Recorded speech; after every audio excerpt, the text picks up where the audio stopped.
do not want to consider or even think that our Vice President seems to have a mastery over this kind of issues, no? Ayaw ko sanang tanggapin ng ating Vice Presidente ay mukhang meron siyang mga mastery doon sa patayan, sa kalsada, no? Pagdating sa kaharasan, violence, I do not want to consider her having this knowledge and this mastery. Pero the opposite speaks otherwise. Siya po mismo ang naglalatag. Ang unang katanungan po ng ating taong bayan, paano po niya ito nalalaman to a point na detalyado ang kanyang pag-i-illustrate, no? But then again, these cases, this issue on peace and order, talagang ano po yan, talagang meron po talagang legitimacy yan. At meron po talagang ginagawa ang ating ahensya, ang kapulisan, para po sugpuin ang ganitong violence. But, you know, coming from the Vice President herself, hindi ho maalis sa taong bayan ang kanilang katanungan, no?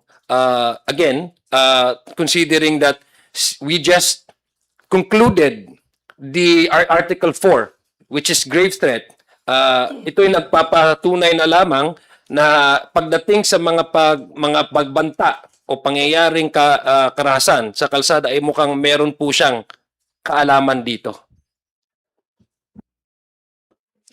Well, again, with respect, I think the Vice President has a violent mind. Hindi ba? She's being prosecuted today on threats. The last thing I think any person being investigated on threats to do would be to talk about threats, no? At yun exactly yung pinag-usapan na naman po niyang muli. Yung pong contracting a killer for 5,000. And the question is being asked of her, ito ho ba yung presyo na iginawad ng ating pong pangalang Pangulo nung siya po ay nagbanta laban sa Pangulo at sa kanya pong pamilya? Is the price of the life of the President 5,000 pesos only? Hindi ba? Yan ho ba yung exact mechanism kung paano ho niya yan ginawa nung nagbanta siya sa Pangulo at sa kanya pong pamilya? Yun po yung una. Pero pangalawa, speaking entirely on gun violence and EJ case, alam po ninyo, very documented po yung laman nung pong complaint, asunto laban sa dating Pangulong Rodrigo Duterte. Hindi po yan dahil may mga nag-away lang pong mag-asawa. Yung po mga namatay po doon, namatay dahil nanlaban sila supposedly sa mga law enforcement na nag-implement po ng Duterte drug war. Hindi ho mababaw yung dahilan kung bakit ho siya nakakulong ngayon sa dahig. No? So, hindi ho natin papayagan na pababawin ng ating pong pangalang Pangulo yung pong pagkakamatay ng napakaraming mga Pilipino dito po sa Duterte drug war.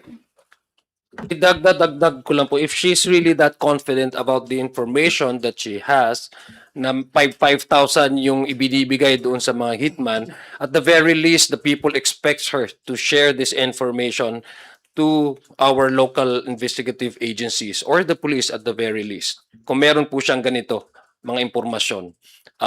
Para po, kung yun naman po yung intention niya talaga, para masulba itong mga ganitong klaseng pangyayari sa kalsada, bilang Vice President, she does not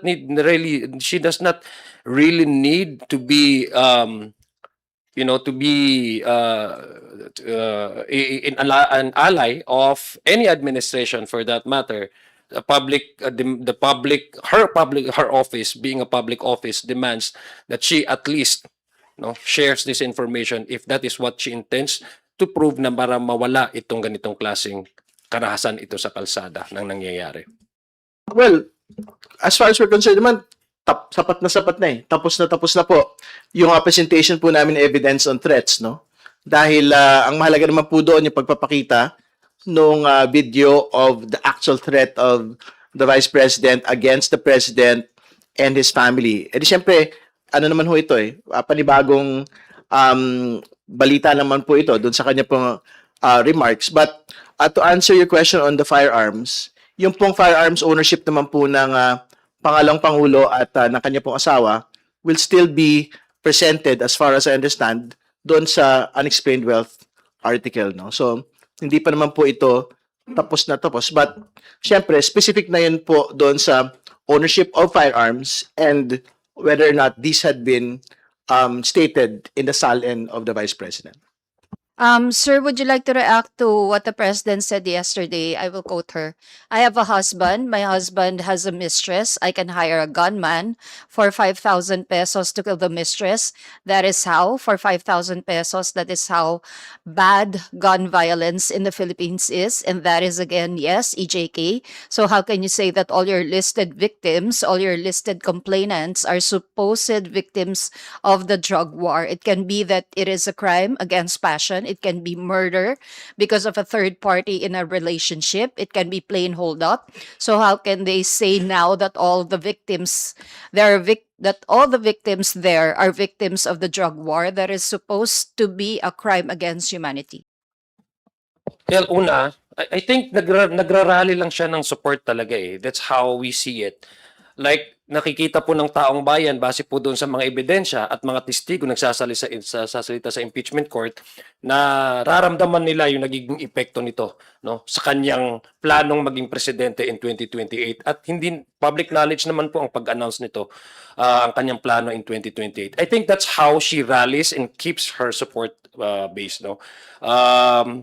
Kaya nga na nakikita natin na itong ginagawa ng Vice Presidente ay nagiging ano na siya, nagiging kampanya na siya in a way, no? Para ma-determine at saka ma-maintain niya yung sinasabi niyang suporta sa kanyang mga nakukuhang mga grupo, no? Pangalawa din, kaya parati natin sinasabi na mas maganda, halimbawa, na marinig din natin straight from the Vice President itong mga denial na ito. Kung ano man yung mga aligasyon pinipresenta ng House Prosecution Panel, paniwanag mula sa kanya. Pero ang naririnig natin is yung naririnig natin at nakikita natin ay umiiwas siya sa impeachment trial pero doon siya pupunta sa kanyang comfort zone, no? Kasi palagay namin, this does not reflect again the position of the House Prosecution Panel. Ang ating palagay ay she is now working towards her ambition to become the next president. Which, by the way, makikita naman ng taong bayan sa ating impeachment trial kung talagang worthy siya to be our next leader. Considering that there are a lot of charges that she faced, no, questioning her conduct and her fitness to even continue serving as the second highest official in the land. Last na lang po.